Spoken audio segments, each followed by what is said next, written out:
मैं doctor Deepak Singh, allied science specialist. आज हम एक टॉपिक डील कर रहे हैं जो ऑब्स्टेट्रिक का पार्ट है और ब्लड चैप्टर से भी रिलेटेड है। यह ब्लड ग्रुप से रिलेटेड है। Erythroblastosis fetalis. इरिथ्रोब्लास्टोसिस फिटालिस किसको बोलते हैं? ये इसमें 3 वर्ड है। Erythro, RBC, blastocyst increase formation और प्लस फिटालिस मतलब फिटल लाइफ में। अब ये है क्या? ये इसके बारे में समझ लेते हैं कि ये किसको बोलते हैं लोग। इरिथ्रोब्लास्टोसिस फिटालिस जैसे इंट्राउटाइन लाइफ में हमें मालूम है, जैसे ये यूट्रस और इसमें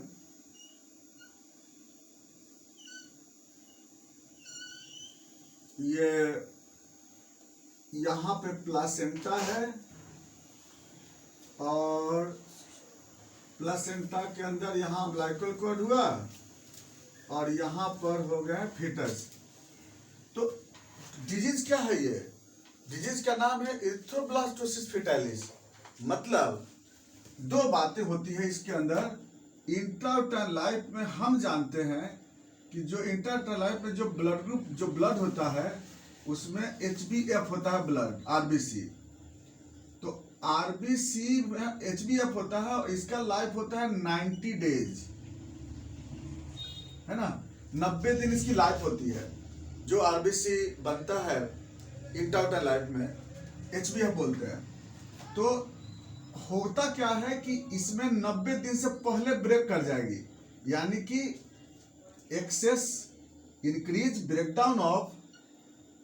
breakdown of RBC before 90 days. एक तो यह हो गई। तो इसके कारण क्या होगी? आरबीसी की कमी हो जाएगी। इसकी वजह से क्या हो जाएगी? फीटल आरबीसी कमी हो जाएगी। फीटल आरबीसी क्या हो जाएगी? डिक्रीज कर जाएगी। दूसरा क्या बोला है? एक तो कंडीशन हो गया। दूसरा क्या बोला है इसमें कि जो आरबीसी है वो आरबीसी कैसा बनता है? इमैच्योर आरबीसी बनता है। इसीलिए तो नाम पड़ा इसका क्या? ब्लास्टोसिस पड़ा है। तो आरबीसी इमैच्योर आरबीसी बनेंगे। तो एक तो आरबीसी की कमी, इमैच्योर आरबीसी, दोनों मिला करके क्या हो जाएगी? Severe crisis of RBC in foetal body. Severe crisis of RBC, है ना। आरबीसी की क्या हो जाएगी? बॉडी में सीवियर कमी हो जाएगी। दो कंडीशन होगा। एक कंडीशन में क्या हो रहा है कि आरबीसी जो है ब्रेक कर जा रही है। दूसरा क्या हो रही है? आरबीसी जो है इमेच्योर बन रही है। इसके कारण सीवियर एनीमिया हो जाएगी फीटल बॉडी में, और इतना ज्यादा एनीमिया हो जाएगी कि बच्चा सरवाइव नहीं करता है। और इस कंडीशन से या तो वह एक्सपल्सन हो जाएगा, या फिर इंट्राउटाइन में वो उसकी डेथ हो जाएगी, या फिर वह कंजेनाइटल बहुत सीवियर जॉन्डिस से सफर करते मिलेगा। हाइड्रोप्स फिटालिस भी हो जाती है इसमें। तो इसको हम लोग बोलते हैं, इसीलिए हम लोग इसको बोलते हैं इरिथ्रोब्लास्टोसिस फिटालिस। क्लियर हो चुका है? यानी कि एक बार और रिपीट करते हैं कि इसमें जो आरबीसी है, आरबीसी 90 डेज से पहले वो डेथ कर जाता है। 90 डेज से पहले वो डैमेज कर जाता है, पहला कंडीशन। दूसरा कंडीशन कि जो आरबीसी है वह इमेच्योर बनता है। तो एक्सेस इमेच्योर बन गया आरबीसी, और दूसरा आरबीसी डेथ भी कर जाता है। ये दोनों के कारण क्या होता है कि सीवियर क्राइसिस हो जाती है आरबीसी की, और इतना ज्यादा आरबीसी कमी हो जाती है फीटल बॉडी में कि वह फीटल एनीमिया हो जाता है। और इसके कारण उसके बॉडी में बॉडी के हर पार्ट पे वाटर का एक्युमुलेशन हो जाता है, और जिसके कारण डेवलप होता है हाइड्रोप्स फिटालिस। और या तो बच्चा फिर सर्वाइव नहीं करता है, एवर्सन कर जाएगा। वो आगे हम सिम्टम बताते हैं इसमें। अब यहाँ पर जो एक रीजन हम बता रहे हैं कि इसके पीछे रीजन क्या हो गई, क्यों हम बोल रहे हैं कि एक्सेस ब्रेकडाउन आरबीसी हो रही है और ये मैच्योर आरबीसी ज्यादा बनेगा। इसके पीछे रीजन है इम्यूनोलॉजिकल कॉजेज। अब इम्यूनोलॉजिकल कॉजेज क्या है, इस पे थोड़ा सा हम ध्यान देते हैं। हम जानते हैं कि जो ब्लड ग्रुप बनता है उसमें 2 टाइप का ब्लड ग्रुप होता है। एक होता है एबीओ सिस्टम और एक होता है आरएच सिस्टम। तो जो एबीओ सिस्टम से दिक्कत नहीं है, दिक्कत आरएच सिस्टम से होता है। आरएच जो एंटीजन होता है, इसका फॉर्मेशन, एबीओ सिस्टम का फॉर्मेशन क्रोमोसोम नंबर 11 और 16 से होता है, जो कि आरएच ब्लड ग्रुप का जो फॉर्मेशन है वो 9th नंबर क्रोमोसोम से होता है। और इसमें तो खैर जो भी जीन होती है वह फिर क्या होती है, डबल जीन होता है। लेकिन 9th नंबर पे जो RH एंटीजन का जो जीन होता है वह सिंगल जीन होता है, यानी कि इसमें सिर्फ एंटीजन बनाने वाला ही जीन होता है, एंटीबॉडी बनाने वाला जीन नहीं होता है। तो अब चलिए यहां तक तो क्लियर हो गई। अब क्या होता है कि ऐसे पर्सन ये बात तो फीमेल की हो रही है, ऐसी फीमेल जिसका ब्लड ग्रुप RH निगेटिव होता है। RH निगेटिव का मतलब होता है कि इसके बॉडी में RH प्रोटीन नहीं है। RH प्रोटीन क्या है इसके बॉडी में, एब्सेंट है। चलिए RH प्रोटीन एब्सेंट। अब किसी कारण से अगर मान बाय द वे किसी कारण से इसके बॉडी में RH प्रोटीन अगर आ जाता है, अब RH प्रोटीन आता कैसे है, 3 वजह से आ सकता है। क्या क्या कारण से आ सकता है, RH प्रोटीन कब आ सकता है, तो इस पर ध्यान देते हैं हम लोग। तो RH प्रोटीन आएगा 3 वजह से। एक आता है सबसे पहला ब्लड ट्रांसफ्यूजन से। ब्लड ट्रांसफ्यूजन मतलब सपोज दैट कि इस फीमेल का blood group suppose that A negative है, और अगर इसको A पॉजिटिव ब्लड अगर दे दिया गया तो क्या होगा, एक तो यह हो जाएगी, यहां से आ गया पॉजिटिव ब्लड। दूसरा बोला गया ऑर्गन ट्रांसप्लांटेशन से, ऑर्गन ट्रांसप्लांटेशन से। इसमें भी वही चीज हो गई कि इसका मान लीजिए सपोज किडनी जो है इसके बॉडी में A ब्लड ग्रुप है, तो A निगेटिव का किडनी है इसमें, और A पॉजिटिव का किडनी को इसको ट्रांसफर कर दिया, तो वहां भी क्या हो रही है कि RH एंटीजन आ रहा है, RH प्रोटीन आ रहा है। और तीसरे नंबर पे आ रहा है इम्ब्रियो से, RH positive embryo, RH positive embryo, है ना। अब ये इम्ब्रियो कहां से होगी, अब तो इम्ब्रियो में बात है, तो इम्ब्रियो में क्या होता है कि अगर इस फीमेल के साथ अगर इंटरकोर्स हुआ, और अगर वह इंटरकोर्स जब होगी तो 85% चांस होगी कि इसमें RH पॉजिटिव ब्लड होगी। तो अगर बाय द वे एवर्सन हो गया, पहला कंडीशन, एवर्सन होने पर, या प्रेगनेंसी में इंजुरी होने पर, या डिलीवरी के समय प्लासेंटा का डिलेड एक्सपल्सन होने पर, 3 कंडीशन होगा। या तो जैसे मान लीजिए सपोज दैट इसका इंटरकोर्स, इस फीमेल का इंटरकोर्स, या मैरिड भी कह सकते हैं, डायरेक्ट मैरिड भी बोल सकते हैं, इंटरकोर्स भी बोल सकते हैं, इसलिए मैरिड नहीं बोल करके हम डायरेक्ट इंटरकोर्स बोलते हैं। कि अगर इसका इंटरकोर्स अगर बाय द वे किसी RH पॉजिटिव वाले मेल के साथ हुआ होगा, तो इसमें जो जाइगोट बनेंगे, जो इम्ब्रियो बनेंगे, ये बनेंगे RH पॉजिटिव का। अब इसके बाद क्या होगा, या तो ये अबॉर्ट कर देगा तब भी, या इंजुरी हुआ तब भी, या डिलीवरी के समय प्लासेंटा का एक्सपल्सन देर से हुआ तब भी। 3 केस में क्या होगा कि इम्ब्रियो के द्वारा प्रोटीन जो होता है इसके बॉडी में चला जाएगा।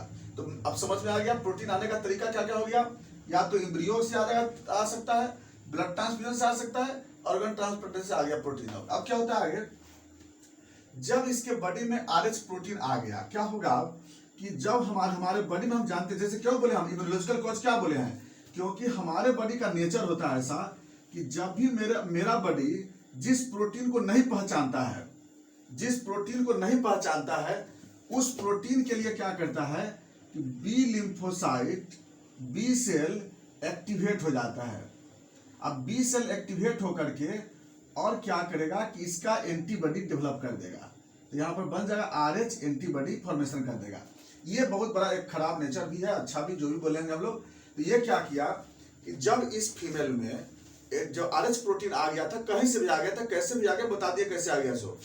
अब इसके बॉडी में उसको नहीं जानता है कि प्रोटीन क्या है, क्या करता है कि बी लिम्फोसाइट क्या करता है कि इसके अगेंस्ट में एंटीबॉडी तैयार कर लेता है। और जो एंटीबॉडी एक बार तैयार हो जाएगी, ये लगभग 20 साल तक एंटीबॉडी रहेगा ये बॉडी में। यह एंटीबॉडी का जो स्ट्रक्चर होता है वह होता है IgG टाइप का होता है, स्मॉल मॉलिक्यूलर वेट। अब क्या होगा, अब तो यहां तक फॉर्मेशन हो गया। अब क्या होगा कि अगर ये फीमेल अगर चाहती है, पहली बार अगर चाहती है, तो यह प्रेग्नेंट भी होगी और पहला बच्चा भी सही से होगा, बशर्ते कि पहले से कोई एवर्सन ना हो, पहले कोई एवर्सन ना हो किसी तरह का, और पहले में किसी तरह का कोई चाइल्ड दिक्कत ना हो। नहीं तो अगर इसमें चाहे तो एक बच्चा इसका एकदम नॉर्मल होता है, कोई दिक्कत नहीं होती है। पूरे प्रेगनेंसी में कहीं ब्लड का मिक्सअप ना हो तो इसके कोई दिक्कत नहीं होती। लेकिन अब बाय बहुत सारे फीमेल में पहले से एवर्सन हो चुका हो, वो प्रेगनेंसी में इंजुरी हो चुकी हो, या ब्लड ट्रांसफ्यूजन हो चुकी हो A पॉजिटिव, या फिर पॉजिटिव मतलब कोई पॉजिटिव, या फिर सपोज कोई ऑर्गन ट्रांसप्लांट पॉजिटिव हो चुकी हो, तब इसके बॉडी में RH एंटीबॉडी पहले से बना रहेगा। अब क्या होगा जब भी यहाँ पर एम्ब्रियो जैसे ही डेवलप होगी, और हम जानते हैं कि फर्टिलाइजेशन के 25वें दिन से आरबीसी बनना स्टार्ट हो जाता है, होगा क्या कि आरएच एंटीबॉडी जो होती है इसके बॉडी में पहले से बना हुआ है, इसका होता है आईजीजी टाइप का स्ट्रक्चर। आईजीजी का मोलिकुलर वेट लो होता है, यह आसानी से फीटस में चला जाएगा और इसके आरएच एंटीजेन से क्या करेगा, रिएक्शन करेगा। सिर्फ यही नहीं कि इसके आरबीसी से रिएक्शन करेगा, इसके बॉडी के हर प्रोटीन जहां जहां आरएच एंटीबॉडी का प्रोटीन है हर से रिएक्शन करेगा। और पहले तो इस सेल को डैमेज करेगा, आरबीसी को डैमेज करेगा। अब आरबीसी को डैमेज करेगा तो क्या बोलते हैं आपको हम कि आरबीसी ज्यादा डैमेज करेगा तो ज्यादा हेमोलाइसिस हो जाएगी बॉडी में, बॉडी के प्रोटीन को डैमेज करेगा और आरबीसी का जो फॉर्मेशन भी होगा तो इमेच्योर आरबीसी बॉडी में मूव करने लगेगा। इस सब के कारण क्या होगा, एक तो ऑर्गन भी डैमेज होने लगेंगे और सीवियर एनीमिया डेवलप करेगा। इसके कारण क्या होगा कि वह बच्चा उसके बॉडी में सीवियर एनीमिया के कारण वह जगह जगह पे वाटर का एक्युमुलेशन हो जाएगी, जिसको हाइड्रोप्स फिटलिस के नाम से जानते हैं हम लोग। अब क्या होगा, या तो ये एवर्ट कर जाएगा, या तो फिर अगर एंटीबॉडी का अमाउंट अगर थोड़ा कम होगा तो ये आईयूएफटी होगा। आईयूएफटी मतलब कि इंट्रायूटेराइन फीटल डेथ हो जाएगी। अगर इससे भी कम रहा अगर बाय द वे, तो जो बच्चा जन्म लेगा उसके पूरा बॉडी में स्वेलिंग होगी, ओडिमा होगा, हर बॉडी में हर पार्ट को ओडिमा होगा, cutaneous oedema, pericardial effusion, pulmonary oedema, pleural effusion, फिर उसके बाद hydrocephalus, so many types of effusion develop in whole body. और उसके बाद क्या होगा, फिर ये बच्चा तो डेवलप जन्म तो ले लिया, अब इसके बाद क्या होगा, इसमें भी मैक्सिमम चांस होता है कि वो मर ही जाएगा फिर, ये तो बात। लेकिन अगर बाय द वे कुछ और बहुत ज्यादा अगर हम लोग इसे मैनेजमेंट करेंगे, सपोज दैट जैसे हम लोग हीमोडायलिसिस कर दिए करते हैं, प्लस अगर बाद में वाटर का एक्युमुलेशन बहुत जगह है तो वहां से हम लोग वाटर निडल के द्वारा वाटर को निकाल लें, कार्डियक मॉनिटर करते हैं, तो 10% चांस होता है कि हम इसको सर्वाइव करा करके बचा सकते हैं। अदरवाइज मैक्सिमम चांस होता है कि नहीं बचता है। यही इसका मेन होता है एरिथ्रोब्लास्टोसिस में। सिम्टम में क्या हो गए, जो बच्चा जन्म लेगा, जो अगर बच्चा अगर जिंदा रहेगा तो उसका बॉडी जो होता है वह येलो स्किन मिलेंगे, पूरे बॉडी में स्वेलिंग होगा, बैलून लाइक बॉडी मिलेंगे, कार्डियक फंक्शन डिमिनिश्ड होंगे, जो बॉडी का एक्टिविटी डिमिनिश्ड होगी, ये सब पेशेंट में मिलता है। कॉम्प्लिकेशन में cardiac failure, pulmonary failures, kidney failures, hydrocephalus, brain failures, ये सब पेशेंट एरिथ्रोब्लास्टोसिस फिटलिस मिलता है। इन्वेस्टिगेशन, अब हम जांच करके देखेंगे तो मदर का जांच करेंगे तो क्या मिलेगा, आरएच नेगेटिव। लेकिन इसके लिए सबसे इंपोर्टेंट टेस्ट आता है कुंभ टेस्ट। कुंभ टेस्ट क्या आएगी, पॉजिटिव आएगी। कुंभ टेस्ट, डायरेक्ट कुंभ टेस्ट, इनडायरेक्ट, दोनों में से कुछ भी करा सकते हैं, वो पॉजिटिव आएगी। और अगर चाहें तो हम लोग कॉर्ड ब्लड से भी कर सकते हैं, या और उसके बाद नेक्स्ट जो होती है मैनेजमेंट के रूप में हम लोग अगर बच्चा अगर सर्वाइव कर गया है तो मॉनिटरिंग करके हम लोग और हीमोडायलिसिस करके हम लोग बचा सकते हैं। अदरवाइज हम लोग नेक्स्ट प्रेगनेंसी के लिए हम लोग एक सर्वाइव करते, एक बोलते हैं कि एंटीबॉडी अगर बन गया तब हम कुछ नहीं कर सकते हैं। एंटीबॉडी नहीं बना है अगर बाय द वे, तो पहले प्रेगनेंसी में कोशिश करना चाहिए कि पहले प्रेगनेंसी में ही हम एंटी डी का इंजेक्शन दे दें। एंटी डी का इंजेक्शन आता है, एंटी डी का इंजेक्शन जो कि एंटीबॉडी को बनने नहीं देता है, इसलिए पहले प्रेगनेंसी में हम लोग पहले डिलीवरी में एंटी डी का इंजेक्शन दे देते हैं। हाँ, बशर्ते कि एवर्सन नहीं होना चाहिए। अगर एवर्सन हो गया है तब हम कुछ नहीं कर पाएंगे, होल लाइफ में कुछ नहीं हुआ बन सकता है उसके साथ। हाँ, एक ही चांस हो सकता है, अगर वो आरएच एंटीबॉडी बना हुआ है इस फीमेल में तो वैसा ही या तो आर्टिफिशियल सेमिनेशन कराएंगे, कोई निगेटिव पर्सन का सीमेन को लेकर के इंसर्शन करेंगे, तब या फिर प्रेगनेंसी सर्वाइव कर पाएगी।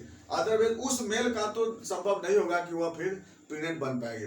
अदरवाइज बहुत ज्यादा कोई इसमें ये नहीं है, बस हम लोग फिटस अगर बच्चा को अगर हमको डेवलप कराना है, नए प्रेगनेंसी को अच्छा सेव करना होगा तो एंटी डी का इंजेक्शन पे ध्यान देंगे, कुंभ टेस्ट पे ध्यान देंगे। अगर ये सब पॉजिटिव अगर आ गया तो फिर हम लोग नेगेटिव सीमेन को हम लोग ट्रांसफ्यूज करते हैं। यही था एरिथ्रोब्लास्टोसिस फिटालिस।